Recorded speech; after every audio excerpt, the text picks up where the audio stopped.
Kikistoenge noton ko en nguni kotesetai operation nekim ofisaek chebo kalyet en komosta nebo kiwotet nebo county nebo Kisii ak komosta nebo Transmara asikobit keker kele mawek ngoyondit nebo terchinosiek nekimuch keborenji en komalo en komosaton nebo Transmara ak Kisii anan kiwotonoton akot konoton kuniton kokosipkei ak ripwotab county commissioner anan DCC nebo Transmara Cherongo Chak Mastua nekamwa kole en nguni kokokiyapta ofisaek cheyomotin asikobit keker kele mawek murindo nebo terchinosiek chekimuch borenji en komosatak akot konoton komwa kole teta nekakimuch kechor nekimuch kore terchinosiek chotok kokakimuch kewekyi chi nenamu ole kora tesetai nguni ng'alalutik chotok chebo kewek tilian en nebo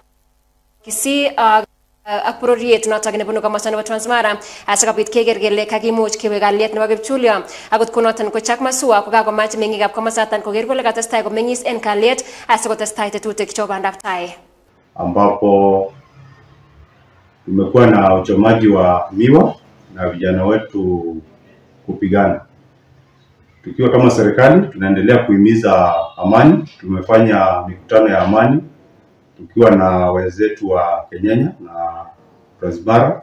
na kuhimiza vijana wetu ya kwamba wadumisha amani, kwa vile sisi sote wanga tunategemeana, kwa vile ikiwa ni mambo ya kilimo wakisiwa na kutegemea, nasi pia kwa upande wa Masaini pia tunakondisha mashamba yetu kwa Kisii. Kwa hivyo wacha tuendelee kudumisha amani ndio uchumi wetu uendelee kukua, na tunaomba vijana wetu watulie kwa vile serikali imechukua mikakati na tumeimarisha doria na kuhakikisha kwamba kila kitu iko sawa sawa. Wito wetu na ombi letu ni kwamba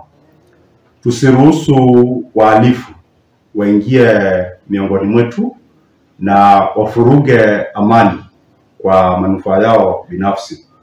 kwa vile hasa chenye ilisababisha hii mzozo ni wizi ya ng'ombe ambao ulitokea wiki moja iliyopita. Lakini tunafurahia na kushukuru wazee wetu, kamati za usalama hazo zenye ziko mipakani walitia bidii na kupata hiyo ng'ombe, na hiyo ng'ombe tayari tushapatia mwenyewe ambaye alithibitisha kwamba ni yake.